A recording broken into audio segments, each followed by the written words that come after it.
እንዳትናገሪ እያለ ስለሚያስፈራራኝ አልነገርኳት። እኔ የምለው ማለት ነው መጀመሪያ ላይ አንድ ጊዜ ልትደፈሪ ትችያለሽ፣ ሁለት ጊዜ ልትደፈሪ ትችያለሽ። እንዴት ሶስተኛ ትደፈሪያለሽ? ባለሽ አቅም እንደምንም ጥረሽ ተጣጥረሽ ቤት እየተቆለፈብኝ ነው። ቆሻሻ ማን ነው የሚጥለው? 30 ቤት ቢቆለፍብሽ ያኔ የመጀመሪያ ቀን የደፈረሽለት ለሴትዮዋ ደውለሽ መናገር አለብሽ።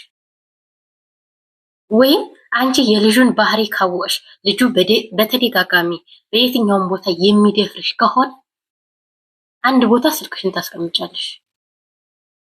አሁን ምሳሌ አንቺ ክላስ ስልክሽን ቪዲዮ ከፍተሽ ታስቀምጫለሽ።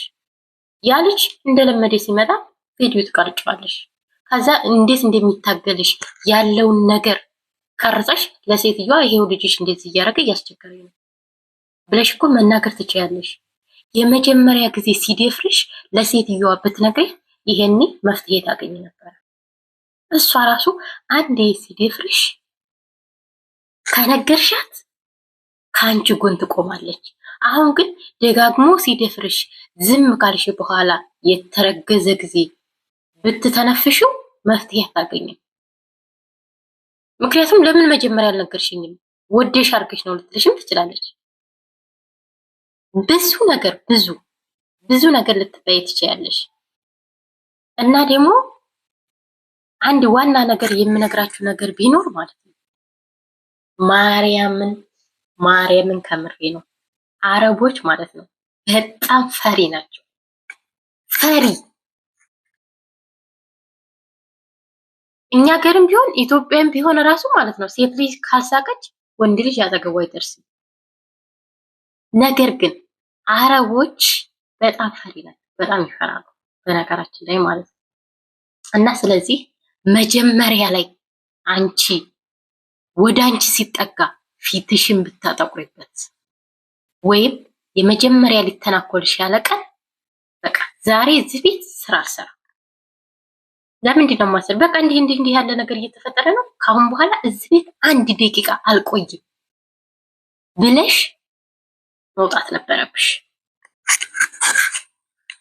ከዛ ቤት 7 ወር ነፍሰ ጡር እስከምትሆኝ ድረስ መቀመጥ አልነበረብሽ። ከመጀመሪያውም ዛሬ ሊተናኮልሽ አስቦ ነገ ሊተናኮልሽ አስቦ ከዛ ወዲያ ነው መቼም የሚይዝሽ። መቼም ቀጥታ አንድ ሰው እኔ እያጸዳሁ እያለ እዚህ ጋር አሁን ቁጭ ብያለሁ ከኋላ የመጣን ሰው ልካረክ ምንም ቢሰክር ምንም ራሱን ቢጥል ምንም በቃ በጣም የተለያየ መጠጥ ቢጠጣ እንዲሁ ዝም ብሎ ሰውን መጥቶ በመሽም እንቅ የሚያደርግ እብድ ነው እንጂ ህይወት ያለ ሰው እንደዛ ያደርጋል ብዬ አላስብም።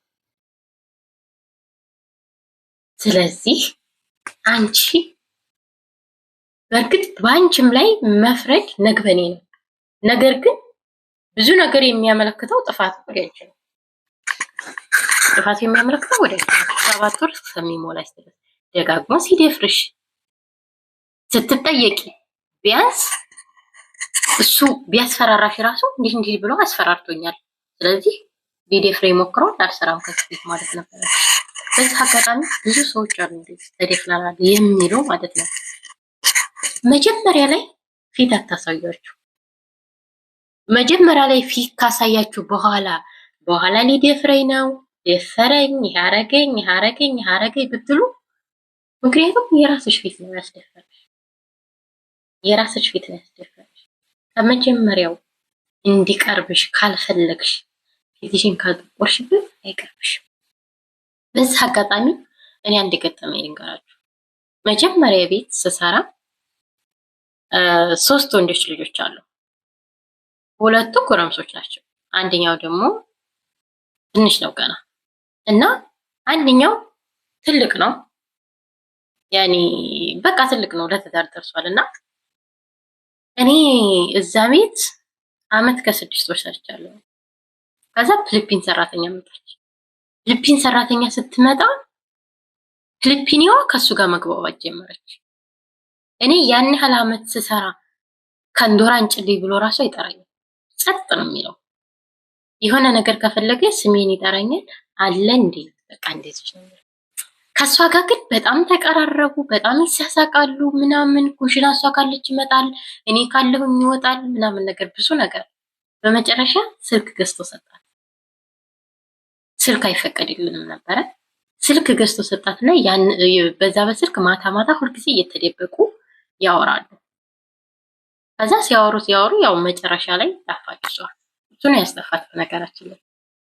እና የልጅ ሰራተኛ ነበረች እና እሷ በቃ ሴትዮዋ በጣም ምናምን የት ምናምን ብላ ስትቀውጠው እሱ ግን የሄደችበትን ስለሚያውቅ አንድ ቃል አልተናገረም። እና ስለዚህ አንድ ሰው እንዳቀራረቡ ነው። አንቺ 4 ዓመት ቆየሽ፣ 5 ዓመት 6 ዓመት ከኋላሽ መታ አንዲቱ በሳምንት ልትግባባቸው ትችላለች። እና ስለዚህ ምን ለማለት ፈልጌ ነው፣ መጀመሪያ የራሳችሁን አቋም አሳምሩ፣ ራሳችሁን ጠብቁ። ከዛ በኋላ ነው ሰው መውቀስ ያለባችሁ እንጂ ዝም ብላችሁ ተደፈርኩ እንዲህ ብትሉ መፍትሄ አይገኝም። ስለዚህ ውድ ቤተሰቦች መጀመሪያ ራሳችሁን አስከብሩ። ደግሞ ምንም ከአቅማችሁ በላይ የሚሆን ነገር ተተፈጠረ የመጀመሪያዋ ቀን መተንፈስ አለባችሁ። የመጀመሪያዋ ቀን ታልተነፈሳችሁ 2 ጊዜ 3 ጊዜ 4 ጊዜ ከተደፈራችሁ በኋላ ብትነቅ እንዴ በራሷ ፍላጎት ነው። ስለዚህ ራሳችሁን ጠብቁ። ሴት ልጅ ራሷ ናት ወንድ ልጅ ወደ ራሷ እንዲቀርብ የምታደርግ እንጂ የሴት ልጅ ፊት ኩፍትር ካለችበት ወንድ ልጅ ፈሪ ነው። በተለይ የአረቦች የእውነቴን ነው የምላችሁ የምር አያስቡት። እና የዛሬ ቪዲዮአችን የሚመስል ነበረ። ልጅቷ በገንዘብም ሆነ በሀሳብም እርዱኝ እያለች ነው። እንግዲህ እዚህ በኮመንት ላይ እርዳታችሁን አስቀምጡላት ማለት ሀሳብ አስቀምጡ። እንደኔ ግን ያው ደጋግመሽ የፈሪ የት ነበርሽ ነው ያልኩት የኔ ጥያቄ ማለት ነው።